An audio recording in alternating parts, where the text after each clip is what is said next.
আনন্দ ও উৎসবমুখর পরিবেশে Mirsarai association USA ইনকের বার্ষিক বনভোজন অনুষ্ঠিত হয়েছে। নিউ ইয়র্কের কুইন্সে অ্যাস্ট্রেলিয়া পার্কে প্রাকৃতিক নৈসর্গিক সৌন্দর্যে মোড়া লেক ও সবুজ ঘাসের মাঠে আয়োজন করা হয়।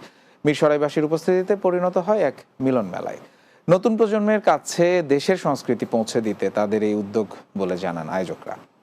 নিউ ইয়র্ক প্রতিনিধি আলমগীর হোসেনের পাঠানো তথ্যছবিতে আরও জানাচ্ছেন মাহমুদ রুবেল। বহু বাংলাদেশি অভিবাসীর বসবাস যুক্তরাষ্ট্রে। বেশিরভাগই বসবাস করেন পরিবার পরিজন নিয়ে। কর্মব্যস্ততার ফাঁকে বিভিন্ন সময় একঘেয়েমি দূর করতে প্রবাসীরা আয়োজন করেন নানা অনুষ্ঠান। এরই ধারাবাহিকতায় মিরসরাই অ্যাসোসিয়েশন ইউএসএ ইনকের আয়োজনে বার্ষিক বনভোজন অনুষ্ঠিত হয়েছে। গ্রীষ্মের প্রচণ্ড দাবদাহে যখন আমেরিকার আবহাওয়া অসহনীয় হয়ে উঠছে, তখন প্রকৃতির নির্মল পরিবেশে প্রবাসের ব্যস্ত সময়ে প্রিয়জনদের পাশে সময় কাটাতে এ আয়োজন করা হয়। বছরের বিশেষ অনুষ্ঠান, সবাই এটার জন্য অনেকটা উন্মুখ হয়ে অপেক্ষা করেন।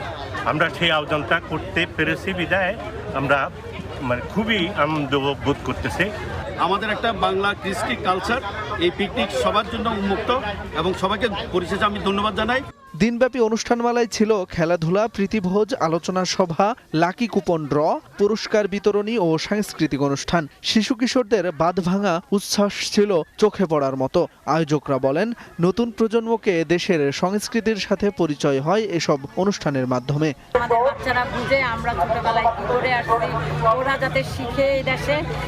এখনো আমরা বাংলাদেশের আমেজ একটাও বাদ দিই নাই, আমরা সবকিছু এখানে কন্টিনিউ করে যাচ্ছি। প্রবাসের মাটিতে আমাদের এই ঐতিহ্যকে ধরে রাখার জন্য আমরা এই আজকের এই বিনোদনের ব্যবস্থা করেছি।